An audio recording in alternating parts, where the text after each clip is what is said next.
where is the huge advantage of ChatGPT and how I'm using it? Number one, I'm gonna give you 3 ways you can use right now. Number one is content creation. So the reason why ChatGPT is so great is because you can jump in, give it some prompts, and then it'll kick out some things for you. If you go in and give it the prompt, for example, like I did, I said, give me 3 ways entrepreneurs could use ChatGPT today to make money, and it spit it out. From there, I just took the ones that I liked and I said, you know what, all right, I'm gonna use this one, I'm gonna use this one, and then I've added my flavor to it. What you don't want to do with any of these suggestions I'm giving you today is don't just copy and paste the shit, okay? Because this is where you need to add in your personal touches to it. So the other thing is going to be, like, for example, when it comes to content creation, and I don't mean scripts as in you read it word for word, again, just gives you an outline of what you could talk about, for example. The other one is Twitter threads. So for example, I finished the book Mastery by Robert Greene. I went into ChatGPT and I write, give me 10 key highlights from Mastery by Robert Greene. First of all, if you know the book, it's like a Bible. It's a gigantic book, okay? What I did was I used ChatGPT, though, to give me 10 things I could talk about on a video, for example. That's going to become a video. The point is it just gets the first draft out of the way,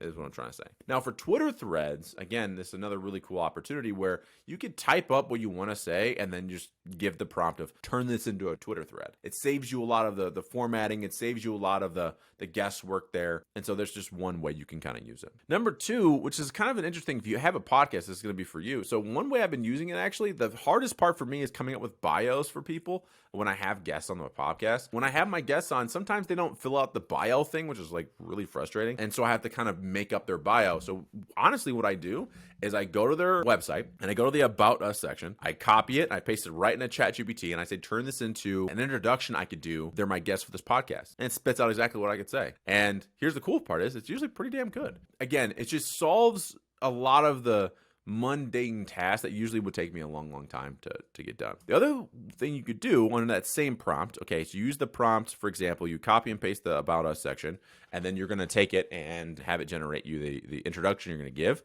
Then you go, give me 10 questions I can ask this person on a podcast. Again, you don't have to ask the questions, but my point I'm trying to make, though, is you don't have to think. It's just there. You can use them if you want to. So again, I usually have it spit out 10 to 20 questions. And then that way, if for some reason in the middle of the podcast, it started getting a little slow or they're running out of things to talk about, I can go and look at, oh, I haven't asked them that yet.